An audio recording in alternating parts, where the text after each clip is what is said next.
सद्गुरुवे नमः। बंधुओं, अपने आप को जाने इसी जन्म में। इस संदर्भ में जो जानने वाली बातें हैं वह यही है कि वर्तमान समय में मनुष्य अपने ज्ञान और शक्ति की बदौलत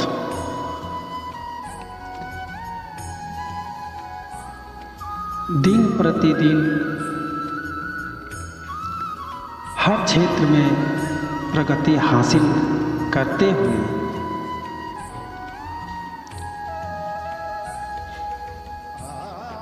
कामयाबी की ऊंचाइयों को छू रहा है।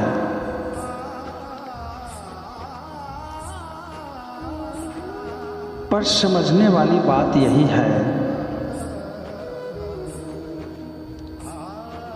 कि मनुष्य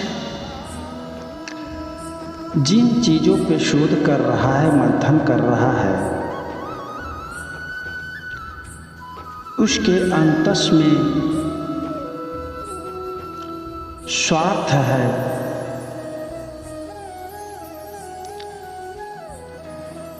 और वह स्वार्थ कपटपूर्ण है, छलपूर्ण है।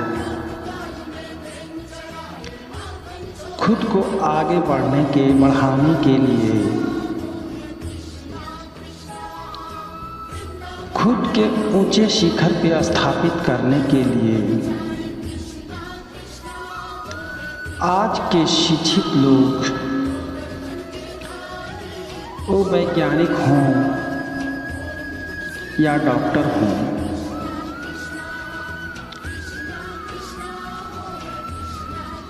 पर उनके निर्माण से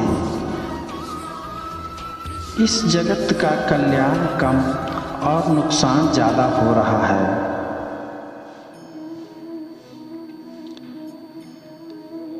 वर्तमान समय में इसका एक ताज़ा उदाहरण देखा जा सकता है, जो विश्व महायुद्ध के कगार पे पूरे विश्व के मानवता को लाकर खड़ा कर दिया है और यहाँ मानवता शर्मसार हो रही है। बंधुओं, मैं रूस यूक्रेन महायुद्ध के बारे में कहना चाहूँगा कि इस युद्ध के पीछे जिम्मेवार कौन है और वह कौन सी वजहें हैं, कारण है, जिसके कारण आज हजार की संख्या में निर्दोष व्यक्ति मारे जा रहे हैं, जिसका कि इन युद्ध से कोई लेना देना नहीं है। यूक्रेन हो या हो रूस, दोनों देशों की बर्बादियों का मंजर 1.5 महीनों से देख रहे हैं। विश्व के सारे लोग अपने स्वार्थ सिद्धि के लिए अपनी राजनीति चालें चल रहे हैं और अपने कार्य सिद्धि में लगे हुए हैं। पर समझने वाली बात यही है कि दोनों देश के हजारों लोग, जिनको ना तो इस युद्ध से कोई लेना देना है और ना ही उनका कोई गलत एक्शन है, फिर भी जो करोड़ों के मालिक हैं, डॉक्टर हैं, इंजीनियर हैं, वैज्ञानिक हैं, देश के रक्षक हैं, मारे जा रहे हैं और देशभक्ति के नाम पर लोग बलिदान हो रहे हैं। तो समझने वाली बात यही है कि जिस वैज्ञानिकों ने मानव के विकास के लिए मिसाइलें बनाए, तोप बनाए, अणु और परमाणु का निर्माण किया, आज वही शक्तियाँ मानव के विकास का कारण बना हुआ है। जब लोग अच्छे काम करते हैं या किसी अच्छे चीज़ का आविष्कार करते हैं, निर्माण करते हैं, तब उनके अंदर एक अहंकार स्वाभाविक उत्पन्न हो जाता है और उस अहंकार के कारण वो लोगों को भलाई करने के बजाय बुराई करने लगते हैं। तो जिन अस्त्रों का निर्माण खुद को स्थापित करने के लिए किया गया था, वही अस्त्र आज मानवता को कलंकित कर रहा है और उन्हें बर्बादी के कगार पर लाकर खड़ा कर दिया है। दूसरी तरफ बंधुओं, हम यह कहना चाहेंगे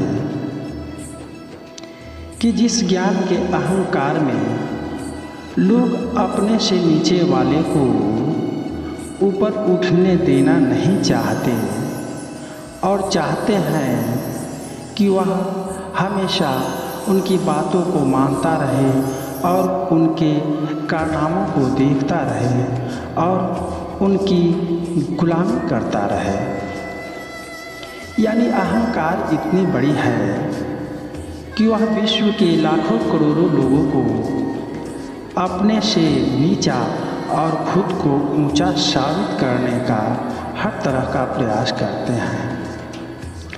तो बंधुओं, समझने वाली बात यही है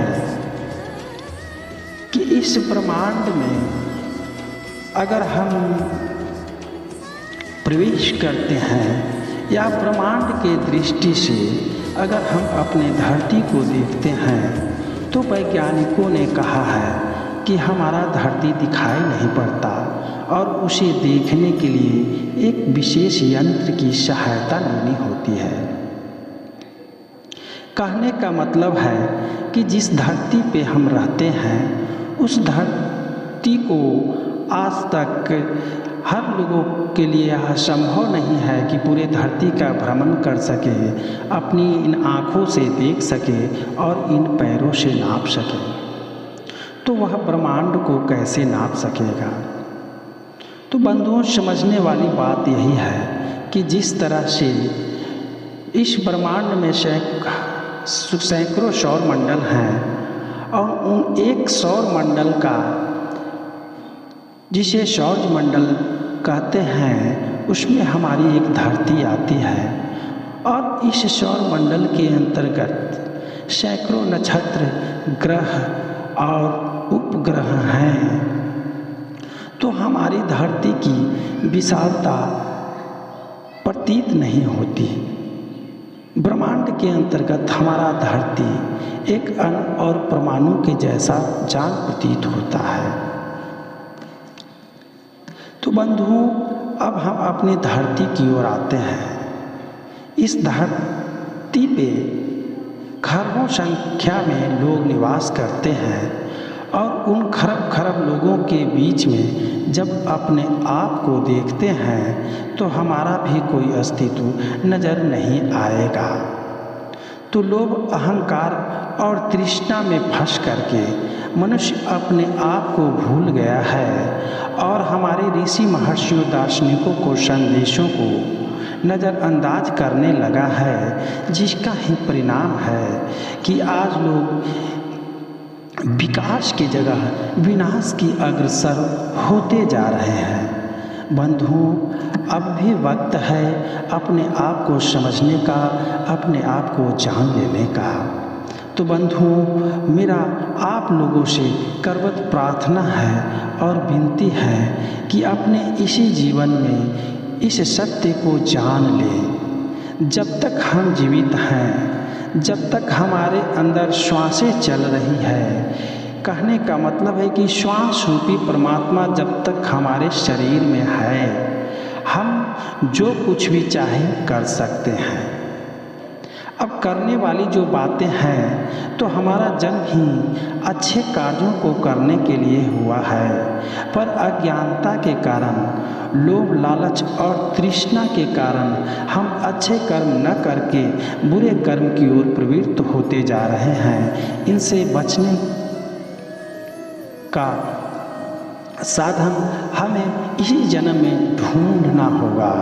बंधुओं, अपने आप को जानने का मतलब है कि जब आप अपने अंतस में मंथन करेंगे, विचार करेंगे, स्मरण करेंगे तो क्या करना है, क्या नहीं करना है, जो आपके जीवन में नित्य दिन प्रतिक्रियाएं चल रही है उसका सही मूल्यांकन करने का अवसर मिलेगा। और जब हम परमार्थ भाव से ईश्वर की भक्ति करते हुए जब इन चीज़ों को इन मार्गों पर आगे बढ़ना चाहेंगे तो हमें सिर्फ केवल एक ही मार्ग और वो सन्मार्ग की दिखाई पड़ेगा। और इस तरह से हम अपने आप को जानते हुए अपने इस जीवन को सार्थक कर सकते हैं। चैती नवरात्र का समय चल रहा है। भारत के कोने कोने में माँ के भक्त माँ की आराधना और पूजा पाठ में लगे हुए हैं। माँ जगदम्बे जो जगत की माँ है, करुणा की सागर है, दया की सागर है।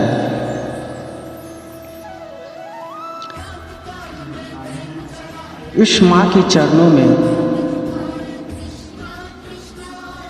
जिसमें पूरा विश्व समाहित है, मैं बार बार नमन करता हूँ, वंदन करता हूँ। दुर्गे दुर्गति दूर कर, मंगल करे सब काज, मन मंदिर उज्ज्वल करो, कृपा करके आज। ऐसा प्यार बहा दे मैया, दर्शन तेरा कर पाऊं। ऐसा प्यार बहा दे मैया, जग में आकर जग को मैया अब तक ना पहचान सका।